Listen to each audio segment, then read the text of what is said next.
Bueno, nuevamente bienvenidos, bienvenidas, como siempre, y muchísimas gracias por estar presente en esta segunda jornada en donde vamos a hablar, a debatir un poco sobre este proyecto de código que se está tratando actualmente en el Congreso, y que, bueno, tiene, la verdad que es una novedad para el derecho del consumidor. Como siempre, agradecer a quienes nos acompañan hoy, expositoras Sandra Fructagli y Julieta Trevisono, por acompañarnos, por su predisposición. A Sandra ya la hemos tenido en otra oportunidad y a Julieta es la primera vez, pero bueno, también es una emoción contactarnos con vos y empezar a trabajar en conjunto, así que esperemos que siga a futuro. Obviamente agradecer a la Cátedra de Derecho del Consumidor de la Facultad de Derecho, que siempre también está con nosotros y nos acompaña en estas actividades, a este cargo de Claudio Leiva, que en unos minutos también va a hablar como la clase pasada. Esta vez lo voy a hacer cronológicamente. Eh, y bueno, nada, agradecerle su presencia y esperar que puedan seguir sumándose a las actividades que hagamos desde la Secretaría. La verdad que tienen siempre esta intención de abarcar los temas, de profundizar, de dar conocimiento de lo que está pasando y que pasa en la actualidad del derecho. Así que sin mucho más, Claudio, te doy la palabra. Bueno, buenas tardes, espero que se me escuche bien. Bueno, antes que nada, agradecerles a todos los que se han conectado y fundamentalmente, bueno, a Sandra y a Julieta, que siempre eh, tienen esa predisposición para colaborar en el ámbito del derecho al consumidor. En particular, ya le hemos tenido a Sandra. Bueno, a vos, Narela, por tu actuación frente a la Secretaría de Graduados, que nos acompañáis y nos acompañamos siempre en estas jornadas. Bueno, me parecía importante que esa jornada que se inició el martes, que se había hecho en otras partes del país, un poco traerlas para acá, que eso fue iniciativa de la Secretaría de Graduados, pero como me parecía importante que incorporar otros temas de relevancia en el proyecto de Código de Derecho al Consumidor, ahí se me ocurrió agregarle una nueva jornada con temas que sean de atracción o que sean novedosos en cuanto a la regulación que tienen el proyecto. Entonces, bueno, como decía la doctora Kemmelmacher, no estudiar derecho proyectado es estudiar derecho derogado. Entonces, bueno, me parece muy importante y estudiar el proyecto porque justamente marca, es el termómetro de cuáles son las tendencias doctrinarias y jurisprudenciales en nuestra materia. Bueno, entonces, no me quiero extender más. Bueno, Sandra, ya todos la conocemos seguramente por algún artículo que hemos leído o porque la hemos escuchado en alguna oportunidad. Le pedí un currículum abreviado. Ella es profesora asociada a Derecho de los Contratos y de Derecho del Consumidor en la Facultad de Derecho de la Universidad Nacional de Rosario, profesora de posgrado en diversas carreras en la Facultad de Derecho de la Universidad Nacional de Rosario y en otras universidades del país, vicepresidenta del Instituto Argentino de Derecho del Consumidor, vicedirectora del Centro de Investigaciones de Derecho Civil, presidente del Consejo de Investigaciones de la Universidad Nacional de Rosario, autora de artículos, libros y capítulos de libros. Bueno, Sandra es uno de los referentes más importantes del derecho del consumidor y bueno, cuando le pregunté qué tema le parecía relevante que desarrolláramos, ella nos propuso el tema de las prácticas abusivas y su regulación en el proyecto de Código de Derecho del Consumidor. Bueno, nuevamente gracias Sandra y te escuchamos. Muchas gracias. Primero, Claudio, por la presentación, siempre tan cálida y afectuosa. Siempre me distinguís con ese privilegio. Agradecer también a la Facultad de Derecho de la Universidad Nacional de Cuyo, a su Secretaría de Graduados y a la Cátedra de Derecho del Consumidor, que bajo la dirección del doctor Claudio Leiva, han tenido la iniciativa de hacer, digamos, esta segunda edición de la jornada que ya había comenzado en La Plata, de algún modo reproducirla de manera ampliada en esta hermosa provincia que es Mendoza. Y como decíamos los otros días con Belén, lamentamos no poder estar presencialmente y tener que hacerlo a través de estos cuadraditos que el Zoom nos permite, pero que bueno, también nos da la posibilidad quizás de compartir hasta con un número mayor de gente y siempre seguir dándole a estas actividades un sentido federal. Así que bueno, muchas gracias por recibirnos, aunque sea por estas vías. Voy a pasar a compartir pantalla, si todo funciona bien como funcionaba hace 10 minutos cuando lo probamos, creo que sí, ustedes me dirán. Y mientras logro agrandar esto, decirles por qué, conforme explicaba Claudio, buscamos sumar algunos temas en la jornada de hoy. ¿Por qué mi elección del tema del tratamiento? Que estos dos proyectos de código, uno presentado por el bloque oficialista, otro por el bloque de Juntos por el Cambio, y que también ambos reconocen su antecedente o su fuente en lo que fue el anteproyecto de Ley de Defensa del Consumidor que conocimos por diciembre de 2018 y que después durante todo el año 2019 estuvimos analizando, estudiando, debatiendo en distintas audiencias públicas. Elegí este tema porque a mi modo de ver el tratamiento que en estos proyectos se hace de la temática de las prácticas abusivas refleja y profundiza una evolución no solo del tema, sino una evolución del derecho del consumidor en nuestro país y que también podríamos decir es una evolución que puede advertirse en el ámbito de América Latina, incluso también con algunas bases en lo que es la nueva versión, la versión 2016 de las directrices de Naciones Unidas sobre protección al consumidor. ¿En qué sentido veo yo esta evolución que ya la comenzaba a advertir hasta hace años atrás, y así en su momento lo escribimos en 2015 cuando tuvimos oportunidad de analizar el tema en profundidad?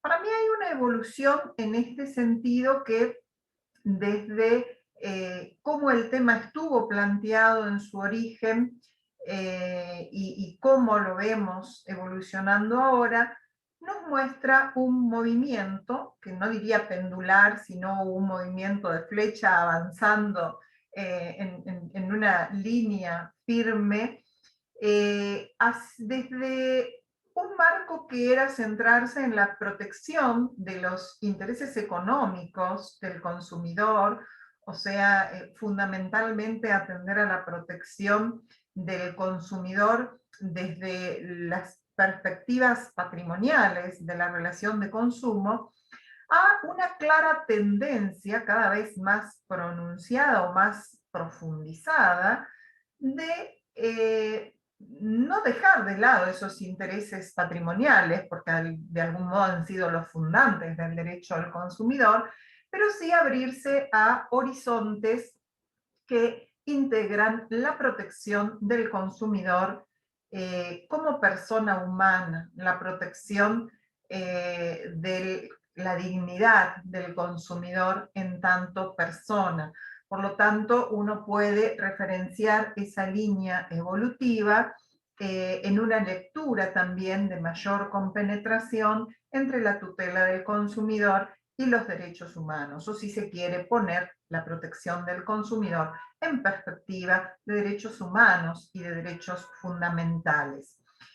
Si nosotros enfocamos esta perspectiva genérica en el tema, en el tratamiento que ha recibido las prácticas abusivas, esa línea evolutiva es muy clara, porque lo que vamos a encontrar es que en el régimen de la ley 24240, como decían los expositores el día martes, era una ley de protección al consumidor que sigue siendo buena. En su primer momento, cuando se sancionó en el año 93 y se promulgó luego con algún veto, a todos nos alegró porque plasmaba un comienzo de la protección, pero era una protección de mínimos. Luego, al año siguiente, la reforma de la Constitución Nacional con ese generoso artículo 42, vino a enunciar un conjunto de derechos fundamentales del consumidor en la relación de consumo, poniendo como uno de los pilares de ese conjunto de derechos fundamentales, derecho del consumidor al trato digno, sin descuidar los intereses económicos del consumidor, que también aparecen mencionados en esa disposición, pero el trato digno, el pronunciarse por la protección de la salud, por la protección de la seguridad del consumidor, venían ya a mostrar esta mirada más amplia, esta mirada más en clave de derechos fundamentales, y luego cuando uno lo conecta con lo dispuesto en la Constitución Nacional en materia de tratados internacionales, de tratados internacionales en materia de derechos humanos, a los que les da jerarquía constitucional, todavía esa mirada se profundiza mucho más. Como consecuencia de este impacto de la Constitución Nacional, la Ley 24240 comenzó a recibir una serie de reformas. En la línea evolutiva que buscamos mostrar, quizás la 26361 sea el punto central en esta línea evolutiva, porque tomando lo que la Constitución marcaba sobre trato digno, esta ley 26361 introduce el artículo 8 bis a la 24240, reconociendo un deber de los proveedores de brindar al consumidor un trato digno, y allí también genera un perfilamiento de las prácticas abusivas más ligado a este derecho a la protección de la dignidad y a la no discriminación. Y de la mano de la jurisprudencia, este derecho y esas prácticas en un sentido, prácticas abusivas en un sentido más amplio, como las delineaba, las delinea todavía el 8 bis, comenzó a tener una rica interpretación y aplicación por parte de la jurisprudencia, sobre todo en precedentes muy interesantes de la Corte Suprema de la Nación, que comienza a dar precisiones sobre lo que implicaba el trato digno al interior de relaciones de consumo concretas. Por ejemplo, en Ledesma, la Corte dice que el trato digno al pasajero transportado suponía que el proveedor debiera adoptar medidas para que fuera atendido como una persona humana con dignidad. Y dice la Corte, y no teniendo que someterse en ese caso a la prestación de un servicio deficitario donde las personas eran transportadas en manera, o de una manera que poco se condecía con el trato digno. Lo mismo en la Corte en Uriarte, también contra Transportes Metropolitanos General Roca, va a decir que en ese, referenciado ese caso, que el trato digno suponía la adopción de las diligencias mínimas para que un tren, una vez en marcha, circule con puertas cerradas para evitar que los pasajeros se sitúen en lugares peligrosos para su seguridad. Fíjense cómo la Corte iba puntualizando según la relación concreta, marcándole a los proveedores dónde estaba el ejemplo de trato no digno, de la mano de ese artículo 42 de la Constitución y del artículo 8 bis también de nuestra ley hoy de defensa del consumidor. Por otro lado, vemos también que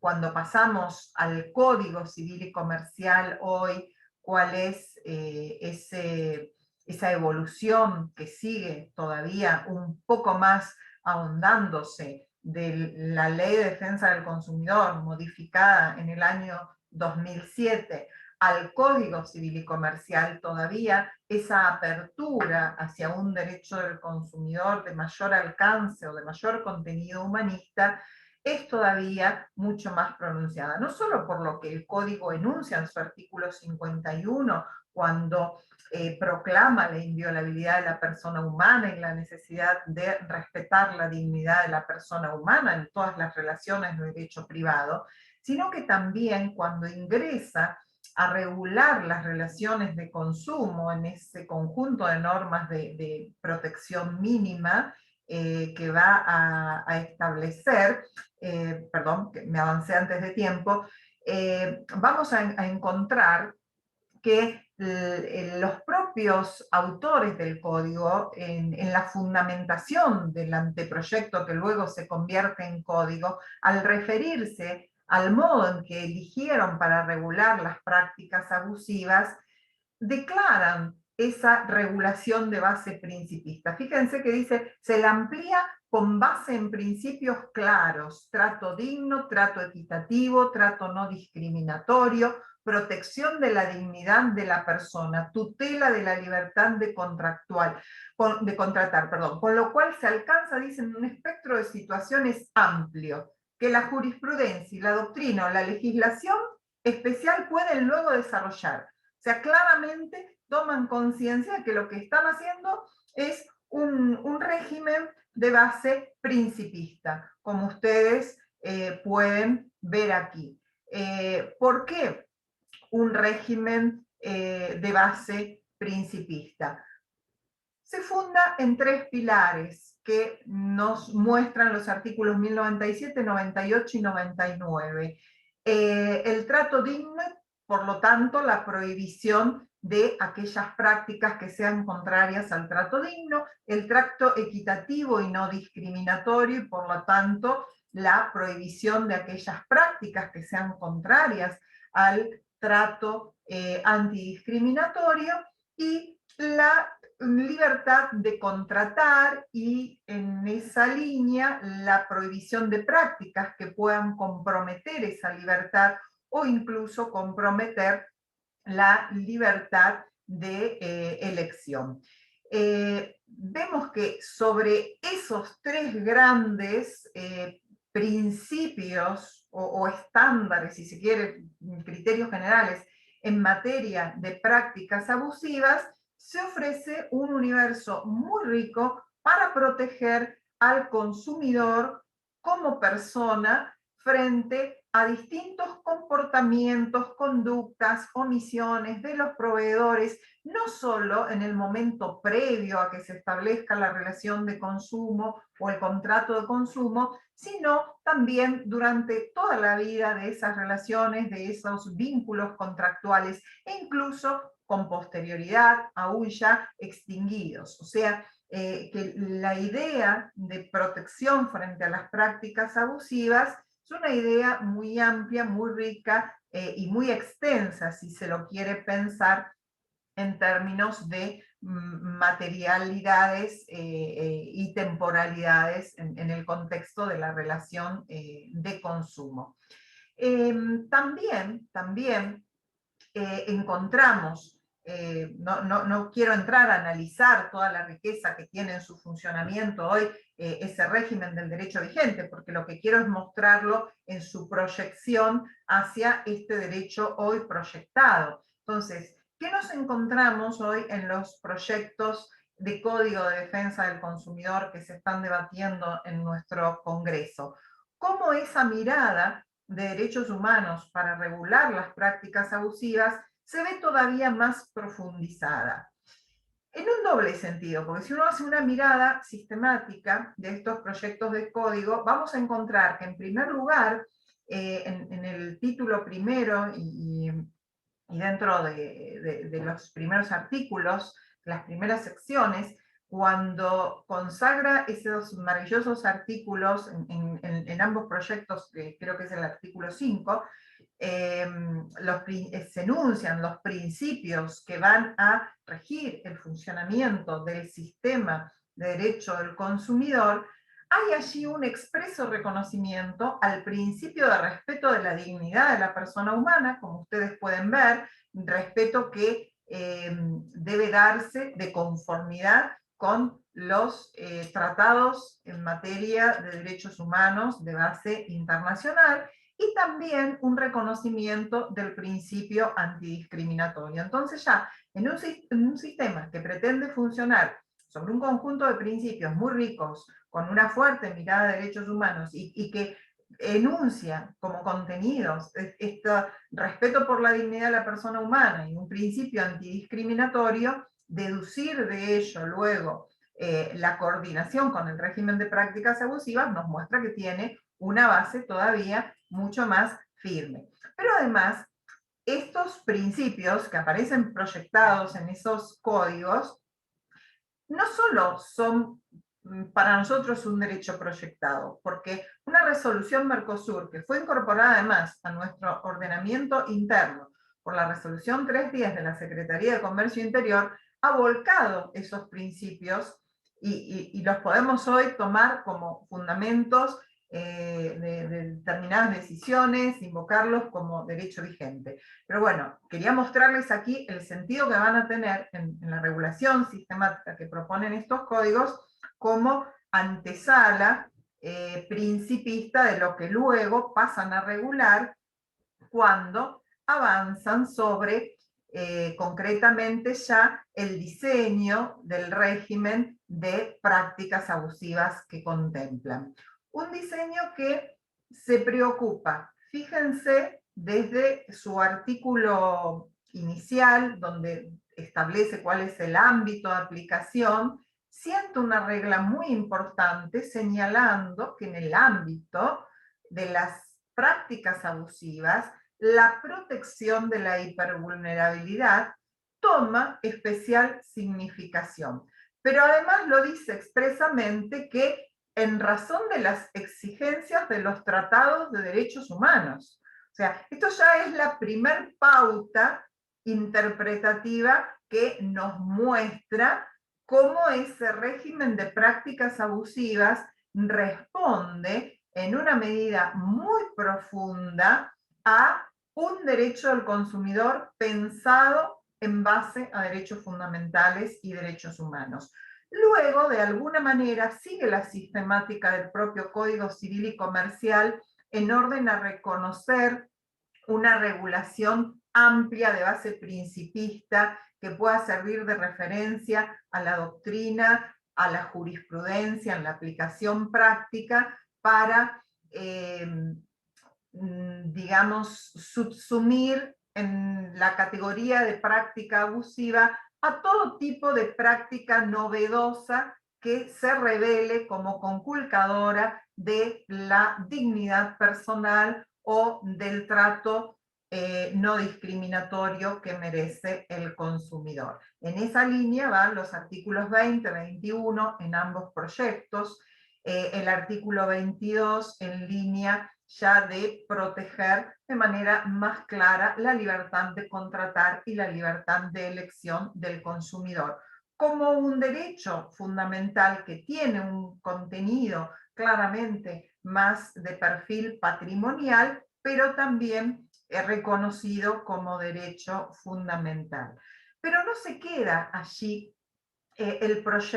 los proyectos de código, sino que a diferencia de lo que es hoy nuestro derecho vigente en materia de prácticas abusivas, lo que hace es comenzar a perfilar también situaciones específicas de prácticas que considera ya el propio legislador en sí misma ilícitas, reglas especiales que definen prácticas concretas y que califica de ilícitas, de prohibidas. Y aquí hay un elenco muy rico que también nos muestra esa compenetración con el tema de los derechos humanos. Fíjense, en general todas van a ser prácticas que uno puede reconducir esos criterios generales, de que sean prácticas indignas, prácticas discriminatorias o prácticas que atentan contra la libertad de contratar. Pero lo que el legislador hace aquí es individualizarlas para facilitar su aplicación a las autoridades administrativas, a las autoridades judiciales, a los propios abogados y abogadas a la hora de tener que hacer un planteo en defensa de los derechos de los consumidores. Fíjense, les marco algunas que aparecen en color que a mi juicio tienen una correlación más estrecha con esta mirada en perspectiva de derechos humanos. La que enuncia el artículo 26 en su inciso segundo, desplegar conductas que de modo directo e indirecto estereotipen, promuevan o estimulen patrones socioculturales sustentados sobre la desigualdad de género y las relaciones de poder sobre las mujeres. O sea, está poniendo el acento en una perspectiva de género en el derecho del consumidor, aplicando esa perspectiva de género a muchas prácticas que, pese a nuestras leyes en materia de protección integral de derechos de las mujeres, pese a la CEDAW y otras convenciones internacionales, cuesta socialmente combatir esas prácticas estereotipadas. Bueno, hoy estos proyectos recogen esas prácticas como prácticas ilícitas, como prácticas prohibidas, todo tipo de práctica que de algún modo continúe, siga reproduciendo estereotipos de género que supongan una discriminación hacia el colectivo de las mujeres. También les marcaba como particularmente significativa el inciso 3, en el sentido de que considera práctica ilícita llevar adelante cualquier estrategia de comercialización o contratación que pueda significar un menoscabo a la intimidad personal o familiar, honra, reputación, imagen o identidad del consumidor. Hoy encontramos infinidad de prácticas que pueden caer dentro de esta conformación pensada por el inciso 3, sobre todo si lo pensamos desde los grandes problemas que hoy la doctrina está advirtiendo y reconociendo en el ámbito de lo que llamamos los ecosistemas digitales de contratación con el consumidor y todos los problemas que vienen de la mano del impacto que la inteligencia artificial está teniendo en el derecho del consumidor con sus múltiples mecanismos, ¿no? La utilización de algoritmos inteligentes, el tratamiento automatizado de datos, que permite, da lugar a perfilamientos digitales de los consumidores, al despliegue de nuevas estrategias de marketing conocidas como microtargeting o publicidades sectorizadas, segmentadas y personalizadas a medida del tratamiento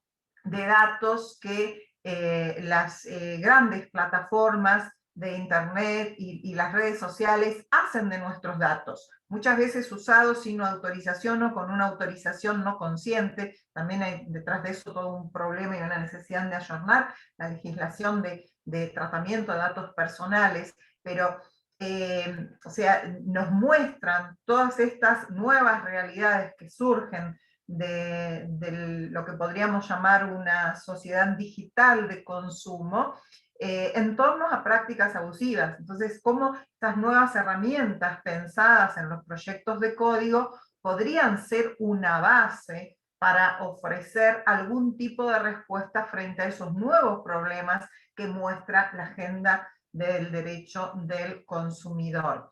O sea, quizás no es lo óptimo solo regular esos problemas desde estas normas tan amplias, pero al menos tenerlas nos permite dar unas primeras respuestas mientras existan regulaciones sectoriales más específicas para los problemas de la inteligencia artificial.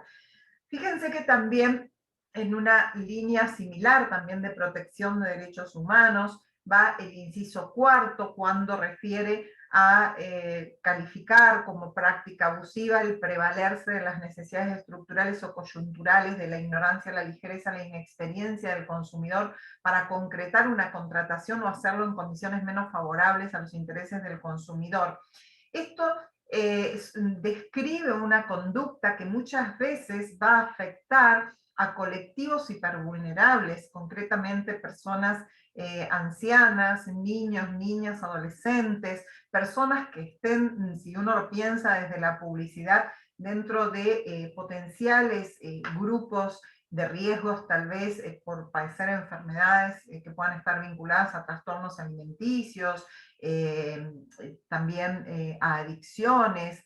Entonces, ofrece una mirada interesante desde esa perspectiva humanista.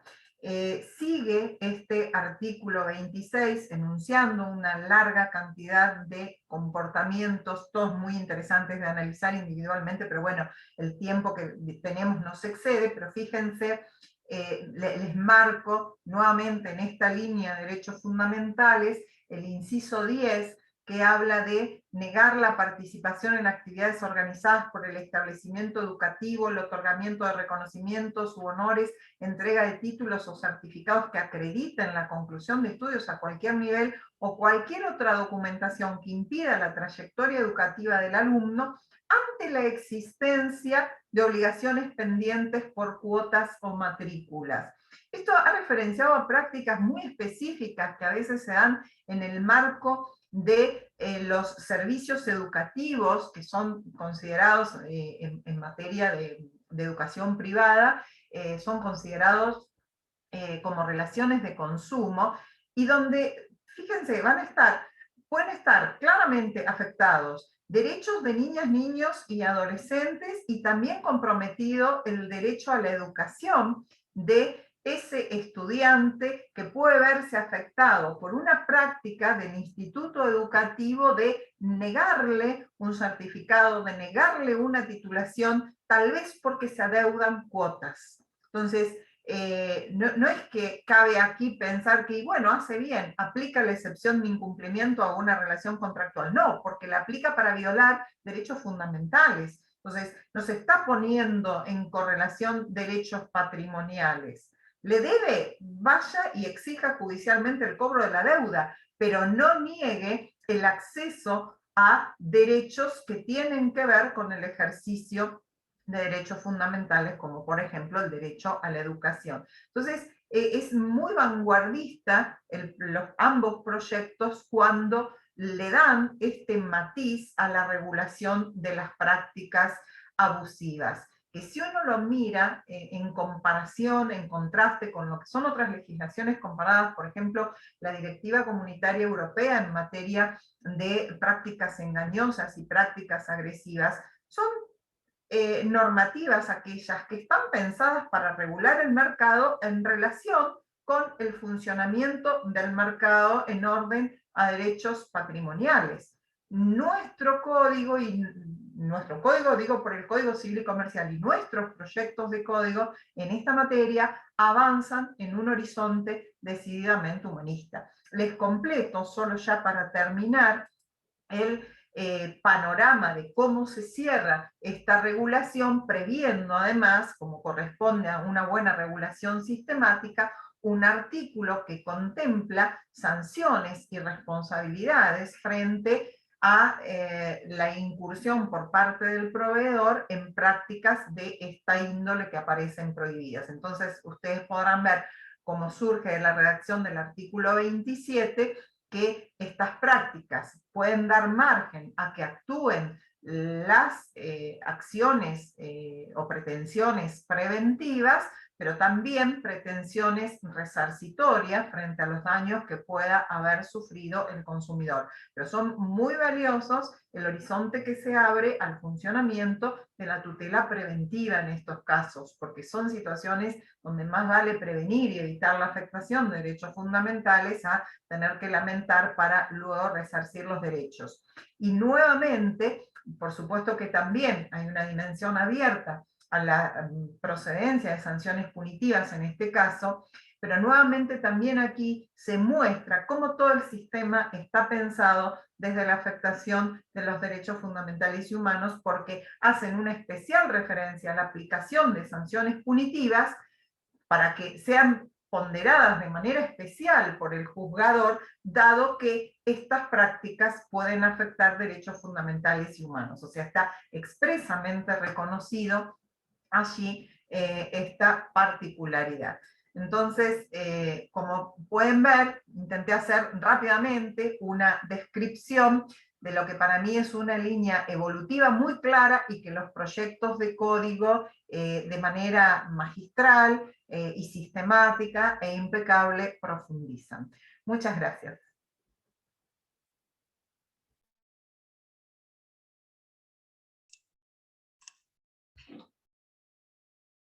Muchísimas gracias, Sandra, por tu exposición. Ahí estábamos hablando entre medio con Claudia, que no sé si si ya está presente de vuelta porque se tuvo que salir de vuelta, pobre, estamos ahí en eso, pero muchísimas gracias porque ha estado impecable. No sé si estará Claudio para presentar a Julieta o si la presento yo. A ver. No lo veo. Ahí sí, ahí está, mirá.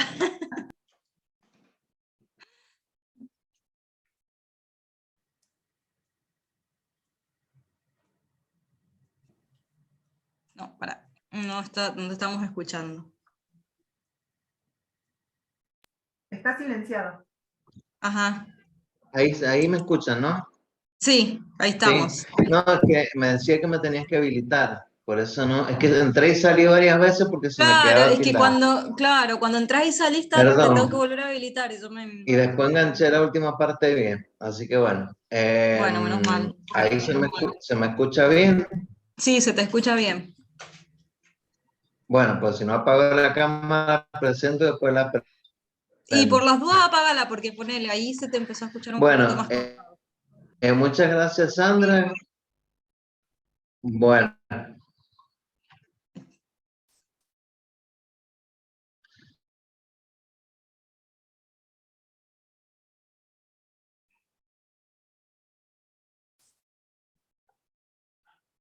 No sé si ahí no se escucha o se fue.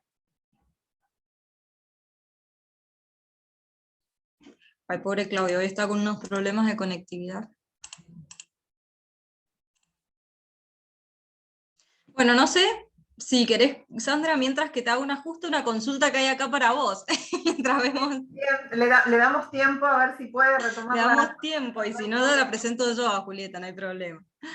Dice, una consulta. El artículo 26 describe las prácticas ilícitas, pero en forma taxativa o enunciativa. No, en forma enunciativa, o sea, es solo un listado, podemos decirlo así, de supuestos específicos que el legislador valora, determina, delimita, describe como prácticas ilícitas para facilitar el funcionamiento. Pero las cláusulas, si se quiere, o los estándares de cierre, son los que vienen definidos por el artículo 20, 21 y 22, desde ese enfoque del trato digno, del trato no discriminatorio y de garantizar la libertad de contratar del consumidor. Por eso, yo creo haber dicho que todo ese enunciado del artículo 26 supone particularizaciones, ejemplos, si se quieren, de situaciones que en el fondo entrañan un trato indigno o un trato discriminatorio. Entonces, es un elenco de supuestos particulares que en modo alguno está dando a entender que fuera de eso no hay otros, porque el marco general lo marcan los artículos precedentes y los principios que están enunciados en primer lugar en el esquema que proponen ambos proyectos. Perfecto. Ahí dicen, gracias por la respuesta. No, por favor. Bueno, me parece que te voy a presentar yo, doctora, porque... Ay, uy, no se justo escuchó, ahí se no se escucha. escuchó nada de lo que dije. Ah, No, no se bueno, escuchó. pero no se escuchó nada. Bueno, No. bueno, a ver, intento, pero mandame un mensajito al celular y si no, continúas vos. ¿Sí? Dale, dale. Es como que cuando va a entrar justo se corta. Hasta ahí viene bien y se vuelve a cortar. Sería conveniente que le mandes el mensaje porque Sí, nuevamente... es que se lo mandé, pero el problema es que al tener mal internet tampoco le llega. Bueno, no importa. Presento yo y después ya le aviso que ya presento yo.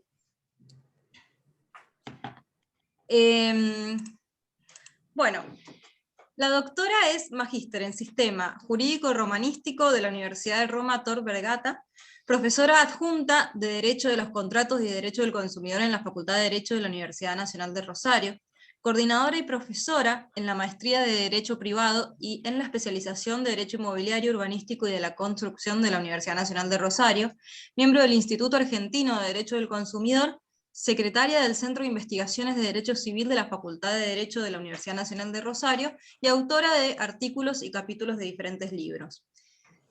Así que, doctora, te doy la palabra, perdón la desprolijidad por ahí de estas presentaciones, pero bueno, son cosas que pasan en la virtualidad. Cosas que pasan en este contexto en el que nos encontramos, totalmente entendible. Bueno, primero agradecer por la invitación a la Facultad de Derecho de la Universidad Nacional de Cuyo, a la Secretaría de Graduados en tu persona, Narela, y muy especialmente también al doctor Claudio Leiva, que me ha honrado con esta invitación. Así que bueno, espero que podamos compartir una linda charla. Ya empezamos a todo vapor con la excelente disertación de Sandra. Bueno, voy a compartir pantalla, ustedes me dirán, por favor, si se ve bien. ¿Sí? Vamos a intentar darle más. Perfecto. Se ve bien. Bueno, muy bien, ahí estamos. Bueno, hoy para continuar y concluir un poco con estas jornadas en análisis de algunas de las propuestas de los proyectos de Código de Defensa del Consumidor, nos vamos a concentrar en problemáticas vinculadas con la contratación electrónica en relación a lo que los proyectos, por supuesto, proponen en este ámbito. Como ustedes saben, habrán leído y estamos permanentemente hoy escuchando sobre los cambios que está atravesando la sociedad bajo el influjo de las tecnologías, de los avances tecnológicos, y por eso hoy se habla muy seguido de sociedad de la información.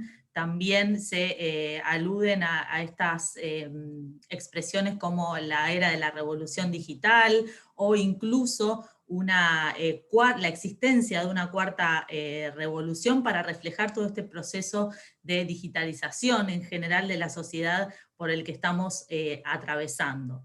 Como se ha advertido también en diferentes instrumentos internacionales, todos los avances de la tecnología de la información y de la comunicación en líneas generales en los últimos tiempos han producido un gran impacto en la vida social y han dado la oportunidad o contribuido a crear nuevas oportunidades para los consumidores y las empresas en el ámbito del comercio. Y esto también ha dado vida a la necesidad de contar con un marco jurídico adecuado para dar respuestas a los nuevos desafíos que se van planteando. Es decir, que hoy la agenda del derecho en general y en particular la agenda del derecho del consumidor está muy atravesada por el impacto de las tecnologías de la información y de la comunicación en líneas generales. En el ámbito de la defensa del consumidor nos hemos encontrado con la necesidad de pensar y repensar este derecho para dar respuestas jurídicas en relación con el uso, por ejemplo, de la inteligencia artificial. Sandra hizo referencia algunas cuestiones vinculadas a esta problemática en el ámbito de las prácticas abusivas, por ejemplo, en lo que respecta sobre todo a la tutela de la privacidad y de la información personal de los consumidores que circula en las redes. También hace necesario que pensemos en la actuación del consumidor en los entornos digitales, la seguridad y la confianza que se deposita en general en el mercado digital, entre otras grandes problemáticas que vamos a intentar analizar hoy, algunas de ellas, no todas por el tiempo que tenemos. Cuando hablamos de la tutela del consumidor en los entornos digitales, ¿de qué estamos hablando? ¿A qué nos referimos con entornos digitales? Porque usualmente vemos esta expresión en los distintos trabajos y en las distintas legislaciones que se han construido en esta materia. En líneas generales, el mercado digital en su conjunto se organiza recurriendo a estructuras diferentes, diversas. Nos podemos encontrar por un lado con sitios web que están dispuestos, organizados por los mismos proveedores, eso lo vemos cuando vamos a contratar en el ámbito del entorno digital, pero también, y mayormente esto es lo más común en la actualidad, nos vamos a encontrar con plataformas online que recurren a una estructura triangular, que organizan una estructura tecnológica para propiciar el encuentro entre los consumidores y el proveedor, para conectar a la plataforma con el proveedor y darle un espacio para la comercialización, y también propician incluso el encuentro entre consumidores y otros consumidores. En general, hoy esta es la estructura más utilizada o más frecuente para la organización de los mercados digitales.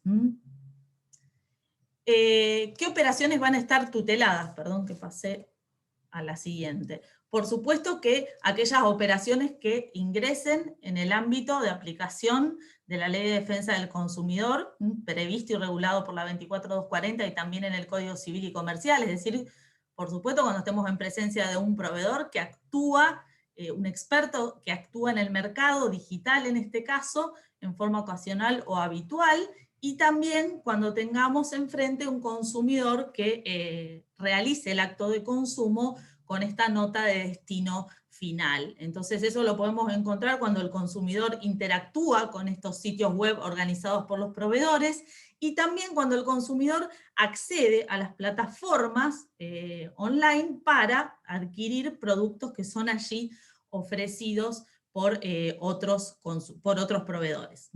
Esta problemática ha presentado algunas cuestiones específicas o algunos problemas en la jurisprudencia, en particular, como lo vamos a ver después, en el vínculo entre el consumidor y la plataforma, y especialmente en el ámbito de la responsabilidad de las plataformas, para lo cual los proyectos de Código de Defensa del Consumidor proponen una solución específica. Como Sandra decía hace un rato, el derecho del consumidor ha evolucionado en nuestro país en este sentido, desde proteger la faz patrimonial hasta también proteger la faz humana del consumidor, y esto lo vemos también muy claramente en el ámbito de los entornos digitales, es decir que cuando el consumidor interactúa en estas distintas estructuras que propone el mercado digital, no solo se lo tutela en sus intereses económicos, sino que también hay una fuerte tutela de la faz humana del consumidor, sobre todo en la protección de la privacidad, y en también la protección frente a las prácticas discriminatorias o que atenten contra la dignidad del consumidor. Ahora, ¿qué tenemos actualmente muy resumidamente para ir directamente después a lo que proponen los proyectos de Código de Defensa del Consumidor? ¿Cómo es hoy el régimen en la contratación electrónica? Este régimen ha ido evolucionando en forma paulatina. La Ley 24240 de Defensa del Consumidor, dentro de las modalidades especiales, contemplaba la venta por correspondencia y otros medios en el artículo 33, y preveía la revocación, el instrumento de la revocación de la aceptación, también conocido con el nombre de derecho de arrepentimiento o de plazo de reflexión. Estas modalidades especiales contemplan formas de celebración de los contratos de consumo, es decir, modos de concertación del contrato de consumo. Luego, en sucesivas reformas de la 24240, se fueron incorporando algunas normas que también protegen al consumidor en el ámbito de la contratación electrónica. Y encontramos ahí la reforma del artículo 4, con la referencia a los soportes de información, también la exigencia de la identificación del oferente en el ámbito de los entornos digitales, que esa es una problemática bastante recurrente, que no conocemos concretamente con qué proveedor estamos contratando, cuestión bastante sensible.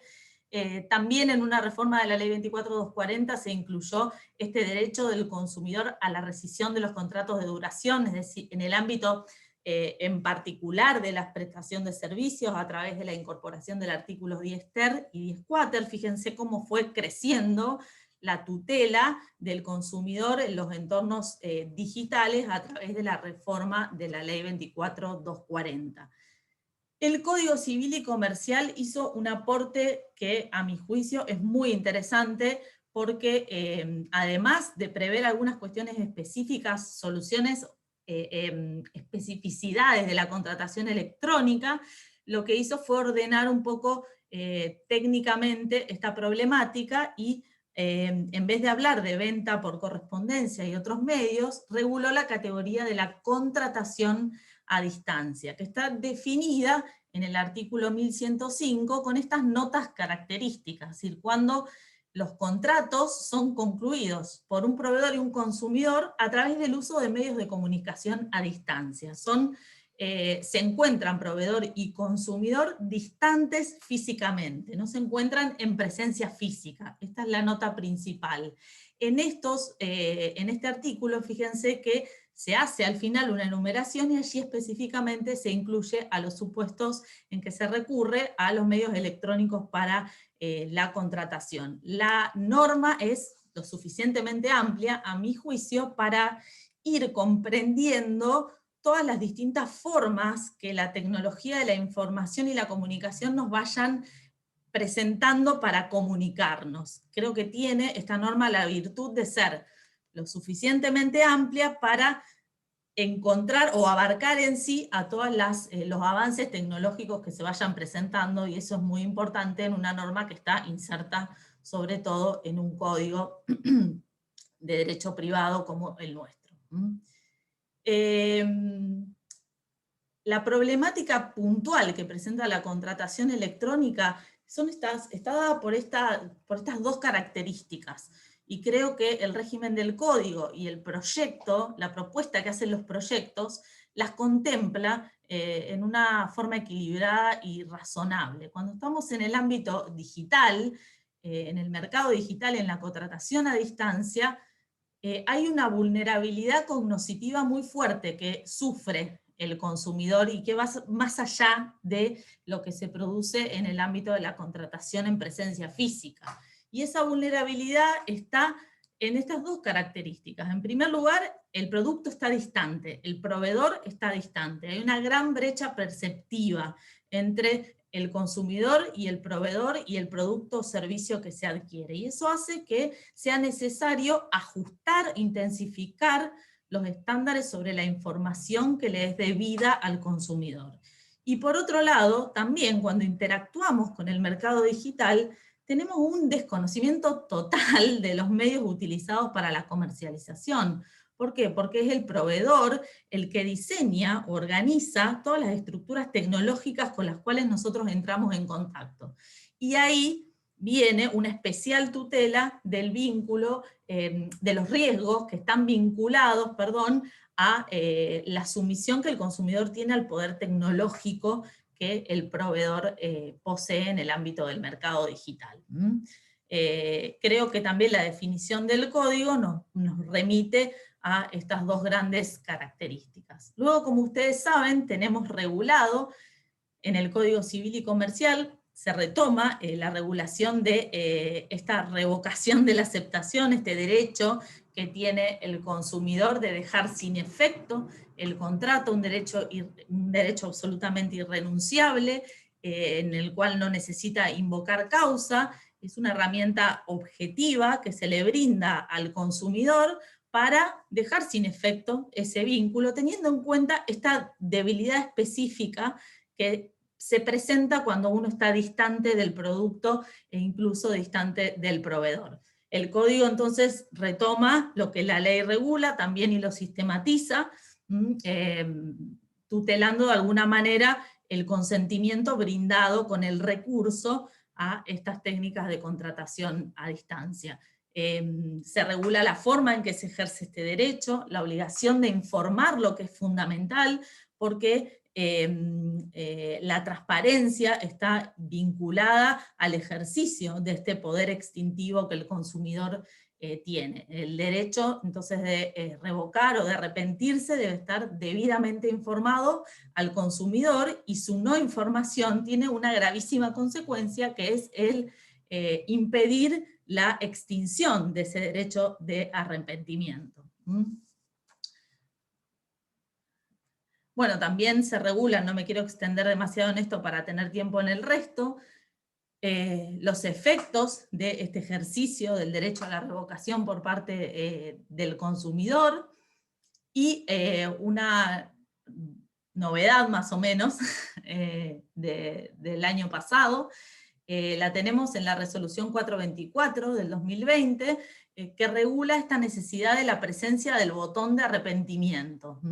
En esta resolución se obliga a los que comercializan a través de la web a tener publicado un botón visible que permita o facilite al consumidor ejercer este derecho de extinguir unilateralmente el contrato. Tiene que ser, la resolución lo regula con mucho detalle, un link de acceso muy sencillo, muy visible, que esté directamente en la página de inicio, quiere decir que yo no tenga que cliquear 40 veces para llegar a el botón de arrepentimiento, ¿sí? Como manera de facilitarle al consumidor, primero conocer que tiene este derecho, porque creo que la gran mayoría no lo sabe, y segundo, facilitarle el ejercicio.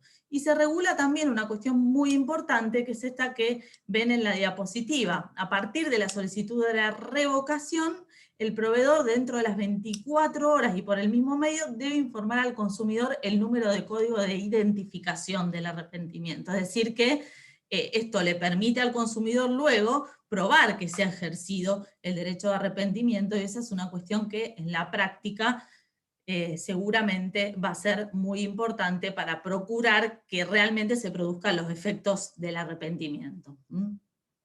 Este criterio que sigue la resolución 424, también el código, los proyectos de Código de Defensa del Consumidor lo avisoran en algunas de sus normas. Es decir, esta cuestión de lo importante que es en los entornos digitales contar con criterios gráficos, con entornos gráficos amigables, porque eso va a permitir que el consumidor se desenvuelva y se desempeñe de una mejor manera, y por ende va a impactar en el ejercicio de sus derechos en líneas generales.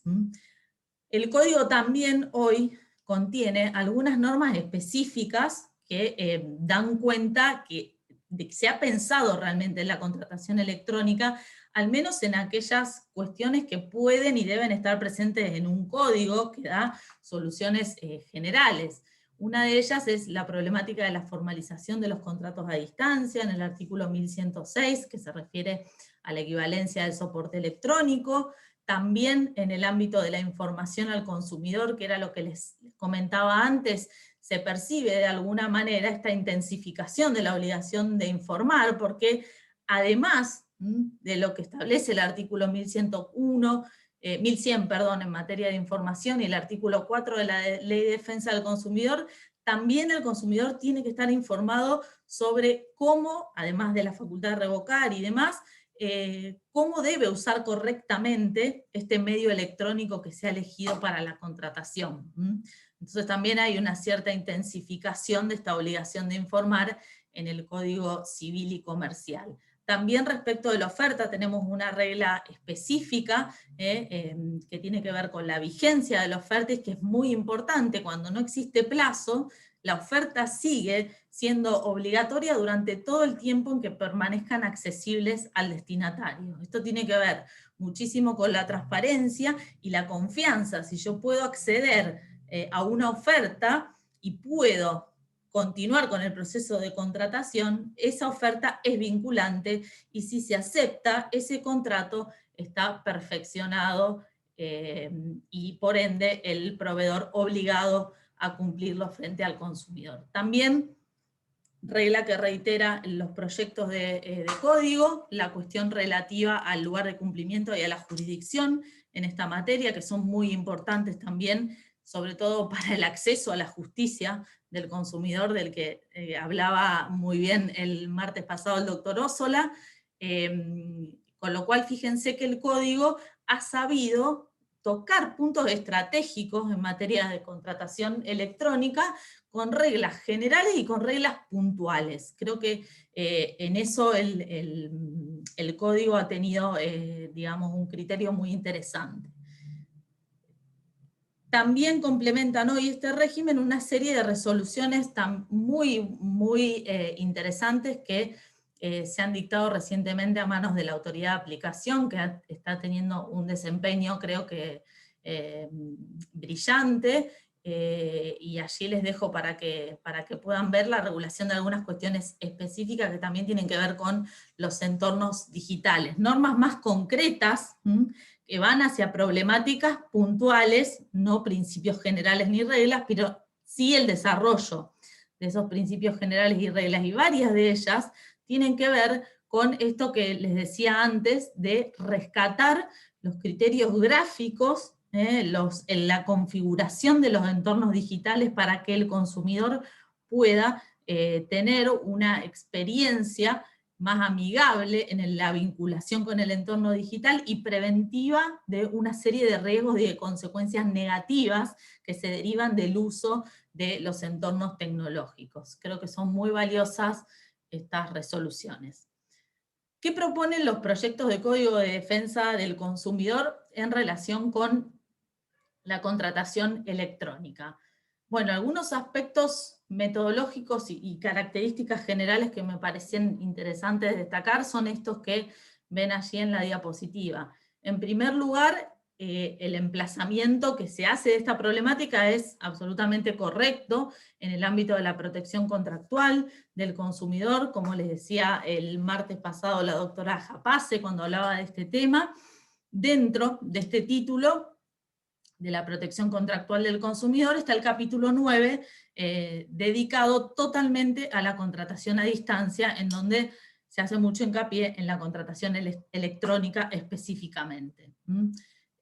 También en esta parte de los proyectos se hace una articulación muy prolija y muy correcta con el Código Civil y Comercial, que creo que es digamos, una cuestión muy cuidada por los proyectos en líneas generales, lograr insertar esta norma especial en el marco más amplio del Código Civil y Comercial, y hay también en todas estas normas que vamos a ver, un balance entre principios y reglas generales con soluciones específicas referidas a la contratación electrónica. Hay grandes estándares muy importantes que van a permitir, si se sancionan estos proyectos, algunos de estos proyectos, que van a permitir solucionar problemas específicos, y hay soluciones puntuales. Nosotros a veces esperamos esa norma específica que nos solucione un caso, pero creo que con una visión un poco más integral, los estándares generales en el ámbito de la tecnología van a ser aquellos que sean más ricos en la solución de problemas. ¿Por qué? Porque las normas generalmente caen en una obsolescencia muy rápido, porque la tecnología avanza con una velocidad enorme. Entonces creo que establecer estándares generales nos va a permitir construir desde la jurisprudencia respuestas mucho más equilibradas y respuestas a problemas que no teníamos en mente. Las reglas específicas también son necesarias, y vamos a ver una muy importante de la que los proyectos de código se hacen cargo también. Otra virtud, me parece, es que los proyectos de código en el ámbito de la contratación electrónica, como muchos otros también, se nutren muy fuertemente de los criterios sentados a nivel internacional, sobre todo del soft law, que es también una perspectiva que creo que hay que tener en cuenta en líneas generales en la elaboración de normas hoy en día. Concretamente, ¿cuáles son las propuestas que traen los proyectos de código? Proponen regular la equiparación de derechos como regla general, eso lo vamos a ver en primer lugar.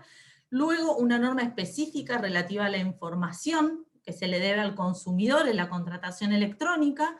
Luego también se hace cargo de brindar una solución específica en materia de responsabilidad de las plataformas de contratación online. También hay un elenco de derechos especiales del consumidor en el ámbito de los entornos digitales, una norma relativa a la traslación de riesgo, y luego se recoge la cuestión de la rescisión por medios electrónicos, que tienen que ver con los artículos 10 ter y 10 quater de la ley 24240. Vamos a analizar las primeras tres cuestiones en líneas generales, que me parecen las más interesantes para ver hoy. La regla de la equiparación de derechos que recoge los proyectos de Código de Defensa del Consumidor está inspirada en las directrices de la ONU para la protección de los consumidores, en las que se dispone que los Estados miembros se tienen que esforzar por fomentar la confianza de los consumidores en el mercado, en el comercio electrónico, garantizando un grado de protección que no sea inferior al otorgado en otras formas de comercio. Esto parece muy básico, pero no lo es tanto, porque en la práctica, en general, cuando nos introducimos en los entornos digitales, parece ser que estamos en un mundo diferente, y hay que recordar que el consumidor merece una tutela equivalente, aunque se utilice un medio digital. Y eso se refleja en el artículo 71 de los proyectos, que expresamente recogen esta regla de la equiparación de derechos. Establecen entonces un piso mínimo de tutela de los consumidores digitales, que no puede ser menor a la tutela que se tiene en general en todas las relaciones de consumo. Y esto es muy importante en el ámbito del mercado digital, porque como todo nuevo mercado que está desarrollándose, es necesario que que genere una confianza para el crecimiento de la contratación. Y esa confianza también que suponga una transparencia del mercado digital, para que se fomente y el consumidor realmente concrete operaciones recurriendo a estas plataformas o a los sitios web de los proveedores. Es entonces una regla inspirada, esta del artículo 71, en las directrices de la ONU. Como les decía, me parece que es,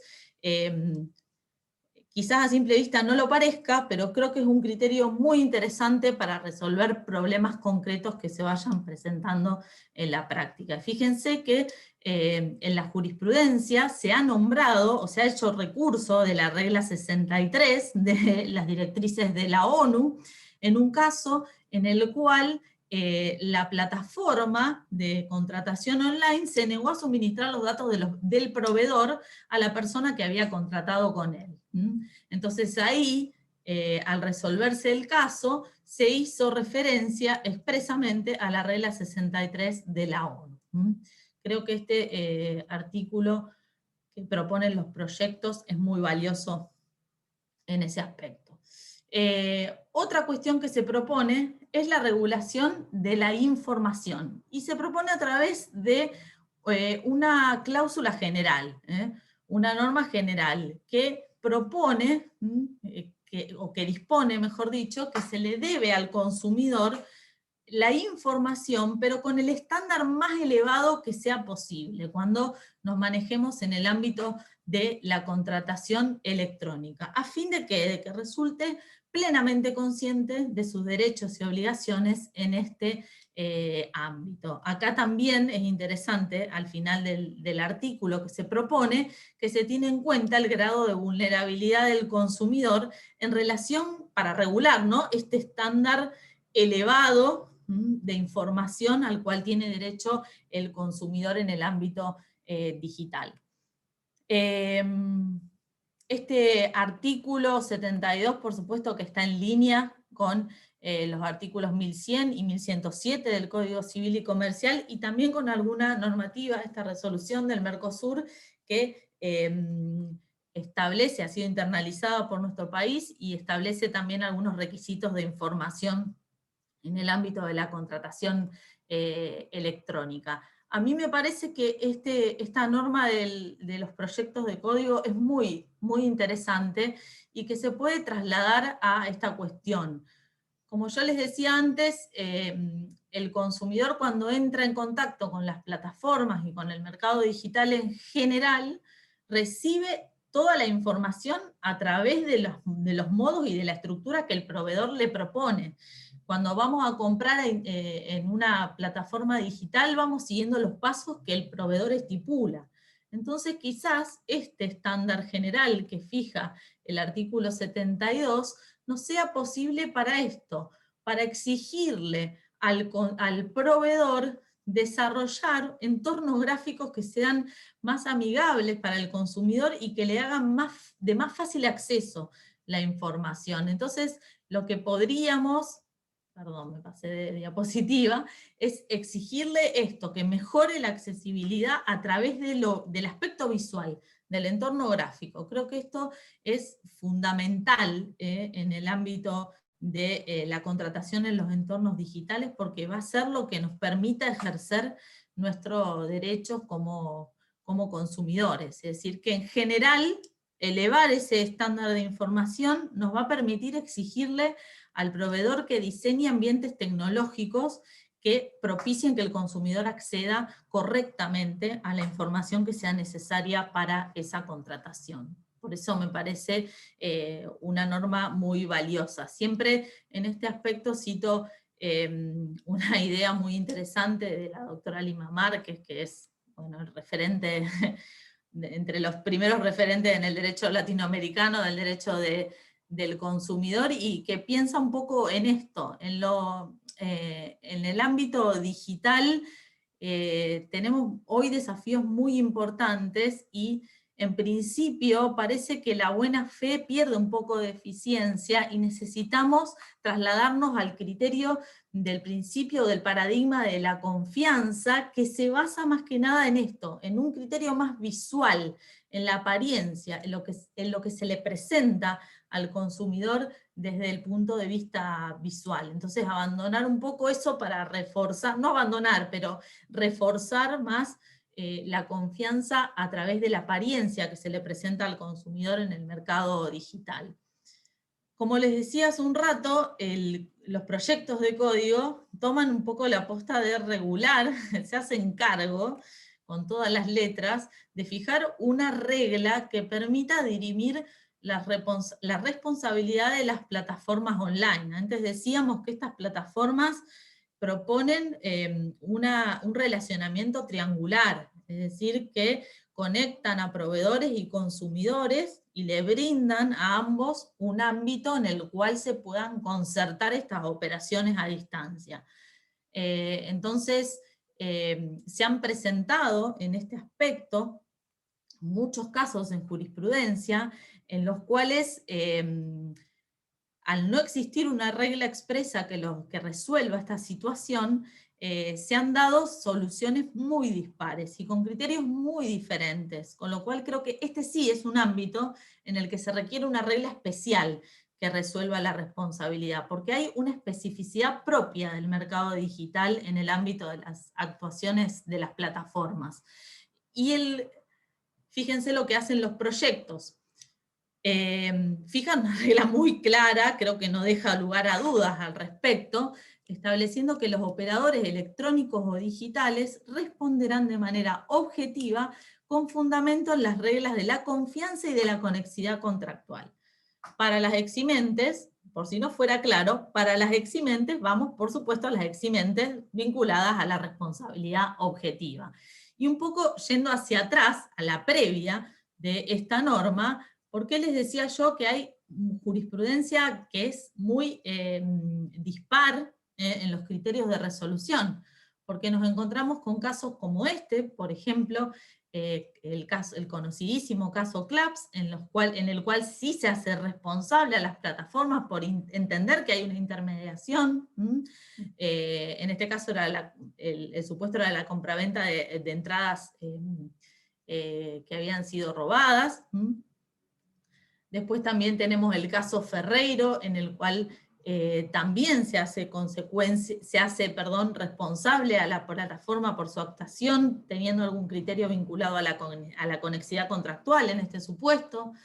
Hay otros casos también, como este, en donde Mercado Libre apela una multa que se le había impuesto, una empresa dedicada a la intermediación de compras, ventas y pagos por Internet debe ser multada por infracción a los artículos X de la ley 24240 en virtud de la denuncia formulada por una usuaria que compró un producto cuya descripción no coincidió con el que se le entregó con el que le entregó el vendedor. Fíjense, un incumplimiento contractual liso y llano, en donde se hace cargo aquí a la intermediaria por la intervención. El fundamento básicamente es la conexidad contractual. Pero hay otras soluciones que van en el sentido contrario, que no hacen responsables a las plataformas. Algunas de ellas tienen que ver con la compraventa de automotores en el ámbito de los entornos digitales. Acá tenemos el caso Gómez contra Dridco, que es una plataforma que está vinculada a este tipo de operaciones. También en este sentido, esto es Gómez, después se los dejo para que lo vean, el conocido caso Costen contra Mercado Libre, que adquirió mucha notoriedad porque también resolvió en el sentido de considerar que la plataforma no tiene responsabilidad por la falta de entrega del vehículo. En este caso, en realidad, se trató de una estafa, y se destaca en el fallo la conducta del consumidor. Lamentablemente se hace hincapié en la valoración de la conducta del consumidor, hablando un poco de la torpeza de confiar y creer en una oferta que por supuesto era muy ventajosa porque el precio del vehículo era muy bajo para el vehículo del cual se trataba. En definitiva, en la Cámara Comercial, el precedente es muy interesante y está muy bien construido desde el punto de vista técnico, aunque no se comparta la decisión. En la Cámara se hizo hincapié en el rol que cumple en las plataformas, pero desde el punto de vista de actuar en estos casos como una simple almacenadora de datos. Por eso se habla de hosting y se hace referencia a la directiva europea en esta materia para terminar resolviendo el caso. Lo que se dice es que la intermediaria, la plataforma acá, no hizo más que alojar los datos relativos a la publicación de este aviso de venta del vehículo y no cumplió ningún rol activo, por lo cual no se le puede achacar o imputar ningún tipo de responsabilidad. Fíjense la disparidad de los criterios. En un caso, responsabilidad total por intermediación, y en los otros, ausencia total de responsabilidad. Este mismo criterio lamentablemente se reitera en otro precedente que es más reciente, en el 2019, y ha habido desde la doctrina también algunos comentarios digamos, hablando de la responsabilidad subjetiva, de factores de atribución subjetivos en este ámbito. Por eso me parece muy importante la decisión de los proyectos de código de ser claros y lacónicos para no dar ningún tipo de duda en relación con lo que se resuelve o la regla aplicable en relación con la responsabilidad de las plataformas. Me parece que es una solución sumamente atinada. El punto de partida es la responsabilidad. Son responsables. El carácter de la responsabilidad es objetivo y se basa en el reconocimiento de la conexidad contractual que sin dudas existe, es fáctica, es apreciable en la realidad social. Es una norma que entiende y capta lo que pasa en la praxis del mercado digital, en donde las plataformas en su mayoría actúan o tienen un protagonismo activo en la concertación de las operaciones en diferentes niveles. A veces es más notorio, ¿por qué? Porque se involucran en la recepción de pagos y los administran, y a veces es menos notorio a la vista del consumidor. ¿Por qué? Porque hacen tareas tecnológicas vinculadas, por ejemplo, con la categorización de las ofertas, la optimización de las ofertas, es decir, toda esa organización hace que la plataforma esté involucrada y por ende que se reconozca la existencia de conexidad contractual. Creo que la norma es atinada en ese sentido. Y como les decía antes, se hace referencia, por supuesto, al tratarse de responsabilidad objetiva, a las eximentes propias de este factor de atribución de responsabilidad, es decir, que son más restringidas e incluso van a ser más restringidas porque estamos en el ámbito de la defensa del consumidor. Recordar, para algunos precedentes, que el hecho de la víctima es de interpretación restrictiva, y esto no lo digo yo, lo dice la Corte en cantidad de fallos, desde el Edesma y todo lo que le siguieron, y también la interpretación de la ajenidad va a ser limitada, porque en realidad hay muchas cuestiones de este ámbito que van a tener que ver con el riesgo propio de la actividad. Entonces, las eximentes también tienen una importante limitación en la interpretación. Después tenemos otros derechos del consumidor que están captados en los proyectos de código, sobre todo algunos, se habla de la revocación ahí, que bueno, que en el código ya está regulada y en la ley también.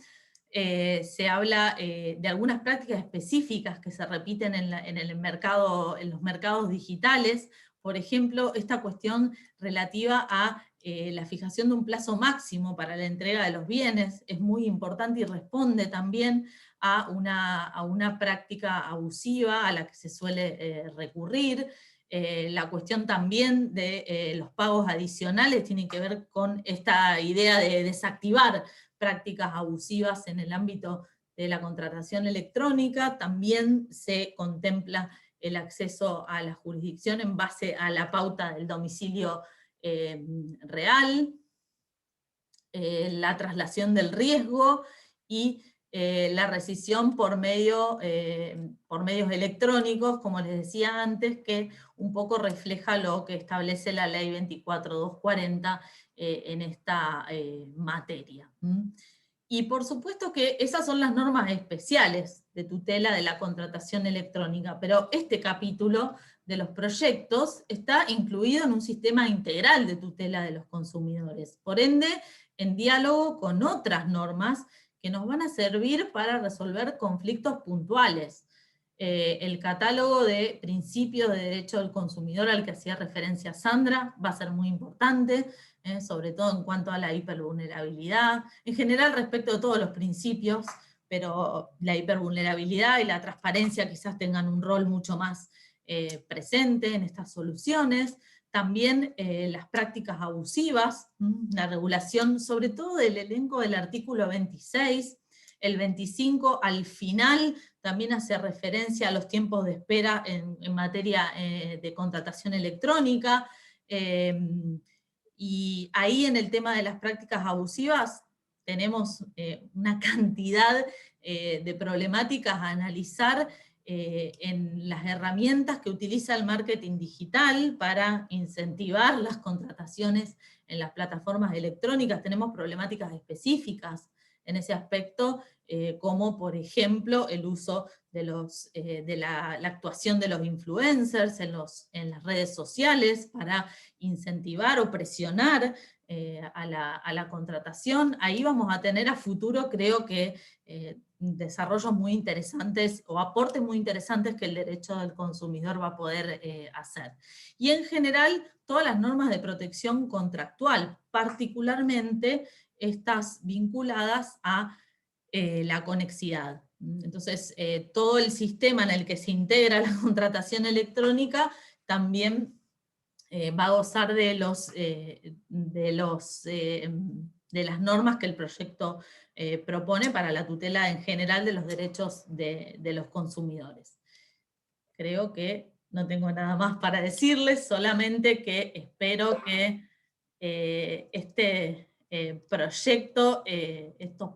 alguno de estos proyectos en breve realmente pueda llegar a ser sancionado, porque la verdad es que el consenso que hay es sólido e inédito, porque viene desde lo político, ha pasado por lo académico también, por el apoyo de los colegios de abogados en general. Digamos, creo que se ha alcanzado un nivel de consenso que ha sido inédito, ha sido ultra democratizado este proyecto porque todos hemos tenido la posibilidad de participar en audiencias, y bueno, creo que es un trabajo que ha sido reconocido a nivel nacional e internacional como un escalón de avance en la tutela de la defensa de los consumidores. Así que bueno, espero que pronto sea ley. Muchas gracias. Muchísimas gracias, Julieta. Dos presentaciones excelentes, así que gracias a ambas, porque la verdad que ha sido un placer escucharlas. Para quienes quieran hacer alguna pregunta, ya saben que la pueden hacer al chat. Hay una bastante larga acá que estaba tratando de leerla recién para no trabarme, pero bueno, la voy a hacer, y mientras tanto quienes vayan a querer hacer preguntas pueden ir haciendo las suyas. No sé, Claudio, si vos querés decir algo ahora que te tenemos con mejor señal, creería. Sí, era cambiarme el escritorio. Lo que pasa es que estoy más cómodo en el living, entonces me llevo la notebook, pero bueno, tengo el modem acá. Era eso. Bueno, no, era felicitarlas a las dos. Julieta, excelente. La reseña de la jurisprudencia también es importante, cómo fue evolucionando y cómo se ha consagrado en una regulación que establece una responsabilidad objetiva. Bueno, eso no sé qué grado de recepción va a tener en el Congreso. Pero bueno, es una protección muy importante para los consumidores. Bueno, eso nada, felicitarles, eso fue lo que quería que se dijera. Sí, Bueno, yo entiendo lo que planteas, Claudio, y comparto que puede ser un tema conflictivo y que motive muchos debates. Pero me parece que amerita el tema de la tutela de la confianza, sobre todo de los consumidores. Yo creo que el fundamento último es ese. Y el mismo mercado digital se va a ver beneficiado si se construye confianza. Creo que pasa un poco por ver el contexto general desde ese punto de vista, pero entiendo que es un tema muy polémico. No, no, seguro. A mí me llamó la atención porque que había como una tendencia bastante marcada y que había sido receptada en el otro proyecto, que fue el que ingresó por la Cámara de Senadores. Y bueno, obviamente este es superador y bueno, que más quisiéramos que se consagre una responsabilidad objetiva que proteja efectivamente a los consumidores. Pero bueno, tengo como la duda si eso puede llegar a prosperar o ser objeto de algún lobby especial. Pero bueno, es una impresión. Como pasó en su momento con el 40, digo.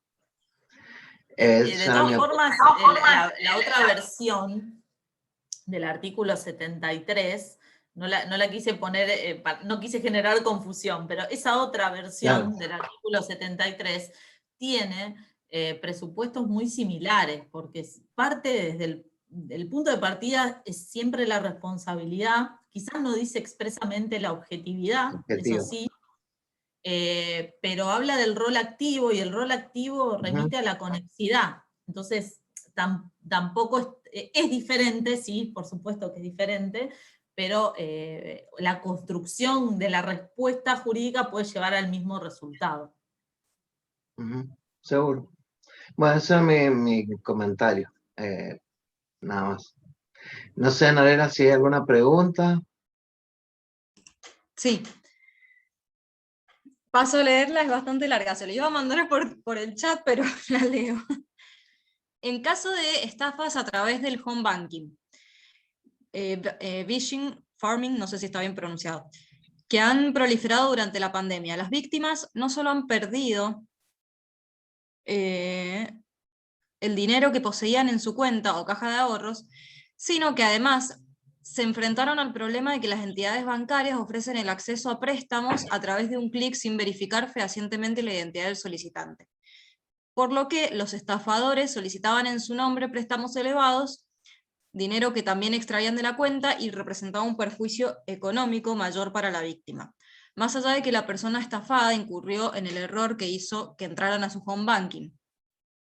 Respecto de la facilidad con la cual el banco le permitió acceder a estos préstamos, sin mayores controles o verificaciones, le cae una responsabilidad a la entidad bancaria, ya que la oferta de préstamos está prevista y establecida en su plataforma sin que el cliente lo haya pedido. Mi consulta no es al respecto del perjuicio económico que sufrió cuando le sacaron el dinero de la cuenta, sino a los préstamos que los estafadores logran tramitar online. En este aspecto adelanto mi opinión, luego le abro el juego a Sandra. Bueno, también está Belén, que es autoridad en la materia, pero creo que las entidades bancarias como proveedoras tienen, por supuesto, una obligación de seguridad en este aspecto. Y lo que hablábamos hace un rato de la configuración de los entornos digitales por parte de los proveedores hace que carguen con el riesgo de las imperfecciones y las fallas de seguridad que se puedan plantear en el uso de los entornos digitales. Entonces, creo que fundamento de la responsabilidad de las entidades bancarias en ese aspecto debería ser la seguridad. Y en el ámbito referido específicamente a los préstamos, se están presentando algunos casos a nivel jurisprudencial, en donde en principio, además de plantear la problemática de fondo, se han dictado medidas cautelares tendientes a que no se ejecuten esos créditos que se han obtenido a través del robo de las claves o de los datos bancarios en general, y me parece que eso es muy interesante desde el punto de vista preventivo para evitar que el daño al consumidor se acreciente. Por supuesto que después podrá haber medidas, habrá seguramente un proceso de fondo que tienda a responsabilizar al banco por estas fallas o este incumplimiento de la obligación de seguridad en el uso de los entornos digitales. No sé, Sandra, Belén. Sí, gracias, Juli. No, solo sumar, lo explicaste de manera maravillosa, y te felicito también por la exposición anterior. Hay ya algunos precedentes, no tengo en este momento, no recuerdo los casos como para dar la referencia, pero ya hay algunos precedentes que han reconocido la responsabilidad de la entidad bancaria en estos casos.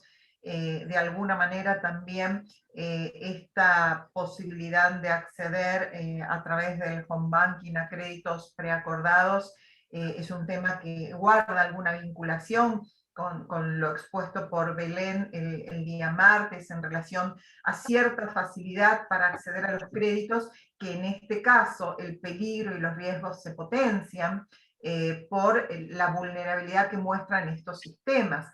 Incluso antes de que comenzaron a generalizarse estas estafas, había poca información por parte de las entidades financieras respecto del cuidado y el resguardo que uno debía tener con estas herramientas de acceso y con no avisar sobre la posibilidad de correos que fueran fraudulentos.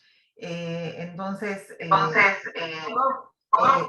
es como que también las entidades bancarias en estos casos incurrieron en ciertos descuidos que se les pueden imputar como incumplimiento de obligación de seguridad respecto de un servicio que tenía esta potencialidad dañosa que hoy está viendo siendo mal usado, siendo vulnerada la seguridad. Ustedes habrán visto cómo en el último tiempo, cualquiera de los que seamos usuarios de estos servicios bancarios, nos prolifera la información por toda vía de los bancos en los que tenemos cuentas respecto de los cuidados que teníamos que tener, y esa información no se brindaba antes.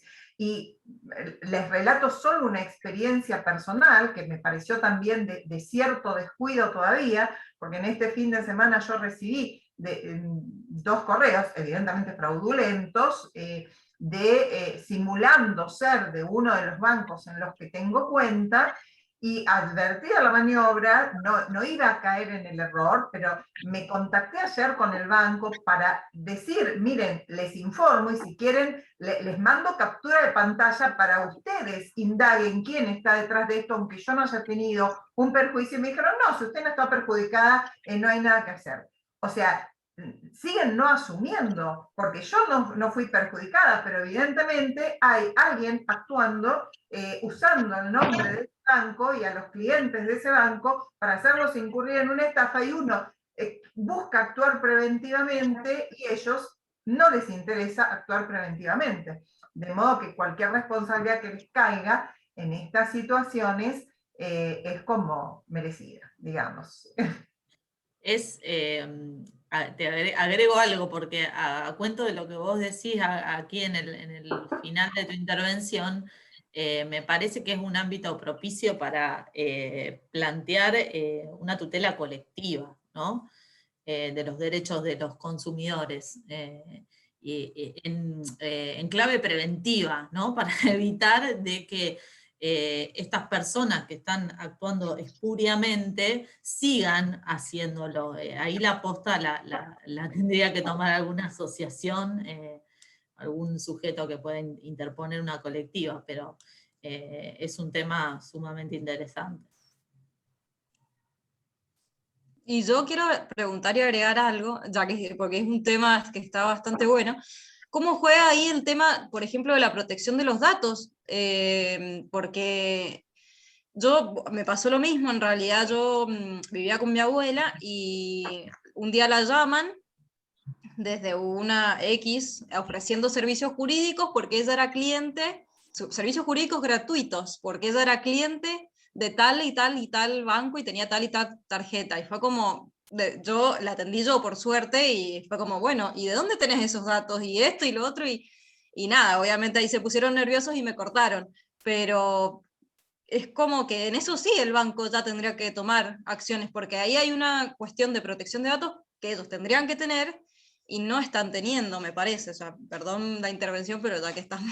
No, mira, lo que sumás, Narela, es muy interesante, porque evidentemente puede haber habido también una filtración de datos que hoy en día, esto que de algún modo planteaba Julieta y que yo insinué, el uso de la inteligencia artificial en las redes, los datos pueden filtrarse del mismo uso que nosotros hacemos cuando compramos o pagamos algún servicio bien adquirido en línea. Fácilmente pueden filtrarse los datos y tal vez sin responsabilidad del banco. Pues nosotros facilitamos nuestros datos de tarjeta, nuestros datos bancarios para hacer algunas operaciones a través de comercio electrónico. Y la problemática de la protección de los datos personales en estos ámbitos es algo que requiere en nuestro régimen jurídico todo un ayornamiento. Si bien tenemos una ley de protección de datos personales, ha quedado de algún modo obsoleta frente a estas nuevas realidades, porque es una ley que estaba pensada para las primeras bases de datos que podían surgir fundadas en la informática, incluso en bases de datos materiales. Hoy, con la exigencia de que esos datos se trasladan a la nube, circulan libremente en Internet, que consentimos sin saber qué consentimos respecto de su uso, de su manipulación, de su entrecruzamiento, la problemática es muy profunda. La Unión Europea desde el 2016, si no recuerdo mal, tiene una nueva directiva en materia de protección de datos personales, y uno rápidamente puede advertir, si ingresa a una página europea, la cantidad de consentimientos que piden, y cuando circulamos en una página nacional, nada, y sabemos que están tomando nuestros datos. Entonces, es una problemática que hoy está siendo muy analizada en el derecho comparado, la doctrina nacional también hay algunos autores que están abordando, hay algún proyecto de ley en el Congreso también de modernización de esta ley de protección de datos personales, pero es uno de los grandes puntos débiles y de los que requieren atención urgente, porque viene de la mano con toda la problemática que Julieta exponía, sumada a los riesgos potenciales que incrementa el uso de la inteligencia artificial y todos los métodos que se asocian a ella. Tal cual. Nosotros, y ya continúo porque hay unas preguntas más, hicimos un seminario hace poquito, hace un mes aproximadamente, que terminó, de Derecho Informático.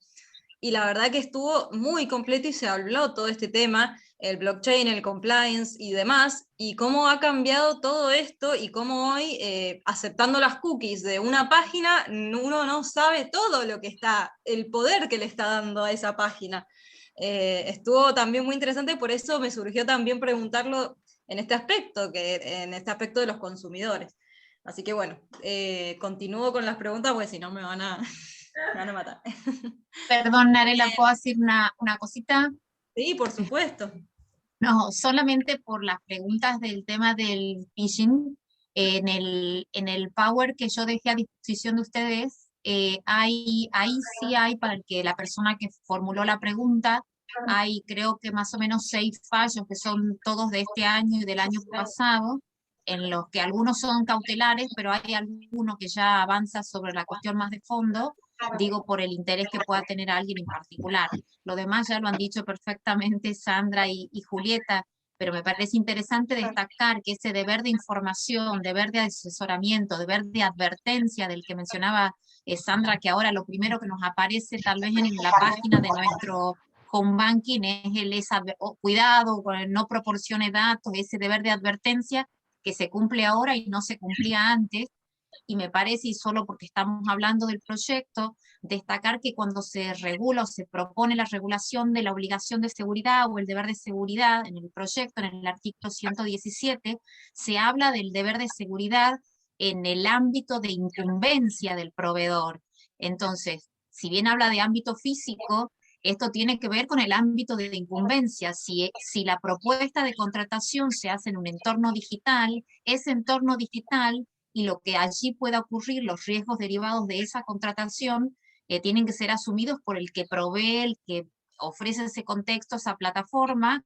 Bueno, lo ha dicho Julieta perfectamente, pero me parece interesante tratar de conectar todo, la vulnerabilidad e hipervulnerabilidad del consumidor, el riesgo propio de la plataforma, los deberes acentuados y agravados de información y de advertencia, más la responsabilidad objetiva del que propicia una relación de consumo con estas características.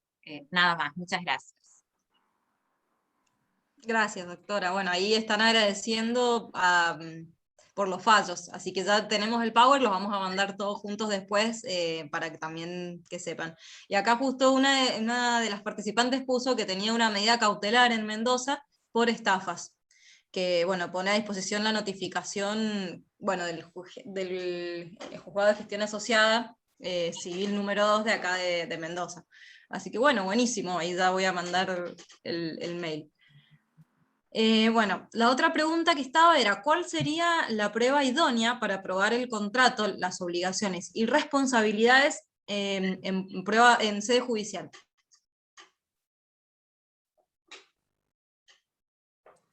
¿A qué se refiere concretamente la pregunta? Está así formulada. No sé si, a ver, estoy... ¿Se refiere? Esteban creo que ha preguntado. Esteban, no sé si puedes aclarar por las dudas. Yo no sé si se...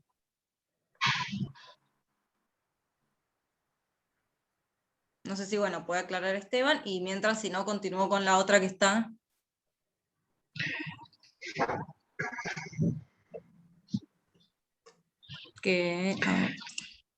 La prueba informática, dice, no, pero no... O sea, como que ¿cuál sería la prueba idónea informática? Y acá necesitaríamos ahí está un escribiendo. informático que nos diga cómo obtener la prueba, pero a ver, precisamente, si son contrataciones vía comercio electrónico, lo que hay que pedir son pericias respecto del funcionamiento que ha tenido la página, del cruce, de la recepción de correos electrónicos, porque normalmente cuando uno realiza operatorias a través de comercio electrónico, se reciben correos de confirmación, se reciben correos de la confirmación de aceptación del pago. Entonces, la prueba que lleve a corroborar, en primer lugar, la concreción de la operatoria a partir de pericias informáticas, y también se me ocurre de pericias informáticas que puedan relevar cuál era la información que estuvo contenida en la página en determinado momento o día. Creo que, no sé si refiere a eso el colega con la pregunta, pero fundamental en estos casos va a ser la pericia informática. Sí, la determinación a través de la pericia desde los servidores de los cuales se han realizado las operaciones, desde qué localización ha partido la operación, por ejemplo, la toma del préstamo, creo que se refiere a la problemática de la contratación bancaria. Respecto, en cada caso concreto, creo que hay que saber determinar muy bien los puntos que se le piden a la pericia informática para construir un poco la escena de ese contrato y de su ejecución. Y sumo algo más, este sería un ámbito precisamente propicio para tener presente ese deber que tenemos hoy en la Ley de Defensa del Consumidor, pero que también el Código, como bien explicaba Federico los otros días, incluye en ambos proyectos de código, del deber de cooperación del proveedor en este caso, porque es quien está en mejores condiciones de probar. Entonces, no es solo la víctima quien debe ser el que produzca la prueba, sino la carga que pesa sobre el proveedor de aportar la prueba que esté a su disposición en esta situación. Sí, también estaba pensando en la pregunta, la problemática relativa al control del Banco Central sobre las entidades financieras, porque el banco también realiza auditorías bastante exigentes a las entidades y valorar también en la prueba que ha pasado con el cumplimiento de las exigencias de seguridad informática que el Banco Central impone. Creo que todo eso puede sumar, ¿no? A construir el caso. Perfecto. Bueno, creería que quedó respondida, si no, Esteban, acláranos eso. Y la última que hay, por lo menos por el momento, es: ¿consideran que los mensajes que envían los bancos sobre el no envío de claves ni revelar información resulta suficientes para eximirlo de la responsabilidad por la falla en la política, supongo que será de seguridad? Esta pregunta está referida al tema de phishing. Creo que, bueno. Yo creo que el simple envío de un mensaje, no sé si es causal suficiente como para relevar de responsabilidad. Creo que hay medidas de prevención que los proveedores como expertos deberían tomar y que recaigan en el mejoramiento de la seguridad de los sistemas, más allá de que una advertencia pueda ser eficiente, pero a veces los correos electrónicos, digamos, no son, hoy en día son cada vez más ignorados, no son un medio de comunicación muy, muy eficiente. No sé qué opinan Sandra y Belén. No, comparto la mirada, Juli. Simplemente están cumpliendo con un deber de advertencia, pero que en modo alguno los exime de responsabilidad si no adoptan otras medidas de seguridad. Así funciona también, si lo queremos ver por analogía, en el ámbito de la responsabilidad por productos o servicios defectuosos. Tienen un deber de advertirme cómo hacer un uso seguro del producto o del servicio, pero ese deber de advertencia no revela de responsabilidad si se produce un daño, porque en definitiva el producto o el servicio son inseguros. Entonces, aquí la regla a aplicar es la misma. La advertencia es lo mínimo que tienen que hacer como para empezar por cumplir con un deber de información, pero de ahí a que queden liberados de responder, en modo alguno. La obligación de seguridad en el ámbito del consumidor es una obligación de resultados. al menos yo siempre estuve convencida de eso y así lo sostengo y lo tengo escrito, y algunos fallos van en esa línea, quizás otros no, pero es una obligación de resultado. Y me permito agregar una cosa, adhiero totalmente a lo que se ha dicho por Julieta y por Sandra, pero me parece interesante porque es uno de los primeros argumentos a los que acuden los proveedores demandados, que es trasladar la causa del supuesto daño que se invoca a un comportamiento deficitario del consumidor.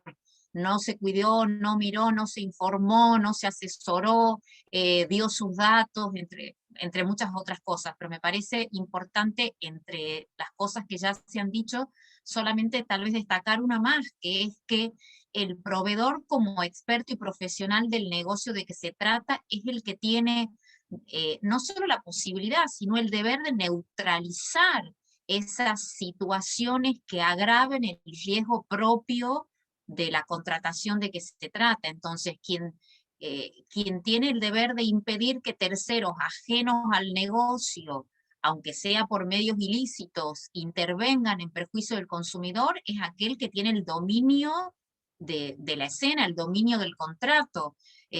Es como que el banco invoque el hecho de un tercero porque no deba responder porque los boqueteros vacían una caja de seguridad, o el concesionario de la ruta pretende eximirse de actos de vandalismo del que tira piedras desde un puente. Es decir, quien está llamado a neutralizar la intervención de terceros e incluso a impedir comportamientos carentes de la debida diligencia por parte del consumidor, es muchas veces el proveedor, informando, advirtiendo y sobre todo neutralizando esas situaciones del propio consumidor y de terceros que puedan derivar en daños, como tenemos muchísimos ejemplos en la jurisprudencia. El hecho de que un espectador se coloque en un lugar prohibido para ver un espectáculo y que luego sufra un daño, no se le puede atribuir la responsabilidad, al menos en exclusividad, por haber infringido una norma de cuidado. Quien tenía el deber de neutralizar y de impedir que ese espectador se colocara en un lugar prohibido es el que organiza el espectáculo. Entonces, aplicando las mismas reglas, es ese experto del negocio el que tiene que neutralizar. Y cuanto mayores son los riesgos, bueno, todavía el estándar de la información, de la advertencia y del deber de seguridad, seguramente ese estándar se va a elevar, como lo explicaba también Julieta, y como lo decía Sandra, al hablar de la vulnerabilidad y de la hipervulnerabilidad de los consumidores que eventualmente resulten afectados. Bueno, perfecto. No hay más preguntas, así que bueno, porque también estamos en horario. Claudio, no sé si ha podido estar ahí, porque no sé, si querés, te doy ahora el momento que tenés conexión para que te despidas. A ver.